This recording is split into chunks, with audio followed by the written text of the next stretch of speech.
იდიოტი. მახსოვს მთელი ღამე არ მეძინა. წვიმდა. თვალს როგორც დავხუჭავდი, ჩემი ჯერ მორღვეული ფახსაცმელი მელანდებოდა. 8 საათზე ავდექი. ფახსაცმელს რომ დავხადე, მივხვდი ჩაცმას აზრი არ ჰქონდა. შუაგზიდან ფახშიშვილს მომიწევდათ სკოლაში წასვლა. არა და ვერც გავაცდენდი, ქართულში საკონტროლო უნდა გვეწერა ბარბარიზმებზე.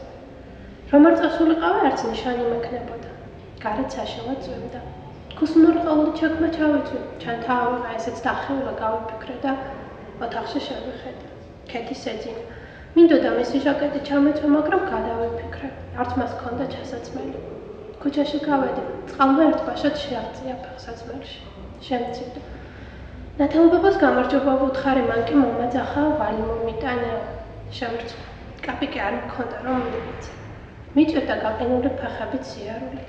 ვაგვიანებდა ნანა მასწავლებლის სირცხვილია მეთქი გავიფიქრე. ნანა მასწავლებელი ქართულს გვასწავლიდა და სულ პატიობდა დაგვიანებას. კლასში შევედი.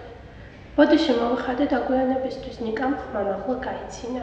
ორი ზომით დიდი ჩაკმა ჩაგეცვაო, სხვებმაც გაიცინეს. მე გავწითულდი. ნანა მასწავლებელმა მკაცრად გადახედა ბავშვებს და თქვა, რომ საკონტროლოს არ წევდით და მხატვრულ კითხვაში შევეჯიბრებოდით ერთმანეთს. ერთნაირად ვგრძნობდი შიმშილს და სიცივეს. ერთი სული მქონდა სახლში წავსულიყავი, ქეთის სიცხე ჰქონდა. ნინო მან იმძანათიამ თითო აბზაცი წაიკითხეს. ისინი დაქალობდნენ, კარგად სწავლობდნენ და ყოველთვის კარგად ეცვდნენ. ჩემი ჯერი იყო. დაფასთან გავედი, ნანა მასწავლებელმა გამიღიმა და სქელყდიანი წიგნი მომაწოდა. იდიოტი, წავიკითხე სათაური და ნიკამ ისო გაიცინა. მაგას კიდევ ეგ წიგნი უნდა. სხვებმაც გაიცინეს. შემრცხვა და მართლა იდიოტებით გავწითულდი. სულ ავკავკავდი. ნანა მასწავლებელმა კი მშვიდი და თბილი ხმით მითხრა, რომ ძალიან ლამაზ კითხვის ტექნიკას ვთხოვდი და იმის მიუხედავად, რომ არ ვსწავლობდი, მაინც იმედოვნებდა, ოდესმე დიდი ადამიანი გავხდებოდი. ამისთვის სარკის წინ ბევრი უნდა მეკითხა ხმამაღლა.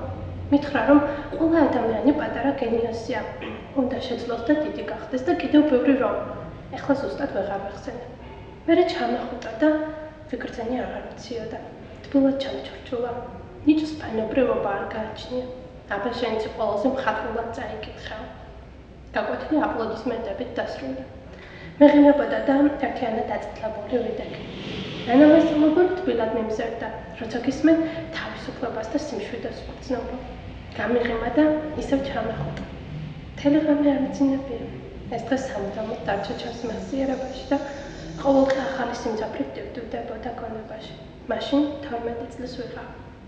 მას შემდეგ 30 წელი გავიდა, თეატრალური უნივერსიტეტი დავამთავრე და ახალგაზრდებს ორატორულ ხელოვნებას ვასწავლე. ცხოვრება ავწყ. გუშინ სახამოს სამსახურიდან ბრუნდებოდი, წვიმდა. მანქანასთან შავებში ჩაცმული ხნიერი ქალი იდგა. კერძო პატარა ფოტო ჰქონდა დამაგრებული. დამიხმარა შვილო. გავჩერდი. თავი ასწია მოხუცმა და ნანა მასწავლებელი ვიცე. სიბერეს მისი თბილი ხმისთვის და სათნო თვალებისთვის ვერაფერი დაეკო. გავშრი. რაღაც მინდოდა მეთქვა და ძიმე ამოუხრასავით აღმოხდა. მერე ჩანთაში ვიქებქებოდი ფული რაც მქონდა სულ მივეცი. გმადლობა მითხრა წნარად და გამიღიმა. ყელში ბურთი გამეჩხირა. შემრცხვა. ვიგრძენი როგორ გავწითოვდი. ისე წავედი როგორც იდიოტი. მთელი ღამე არ მძინებია. წვიმდა.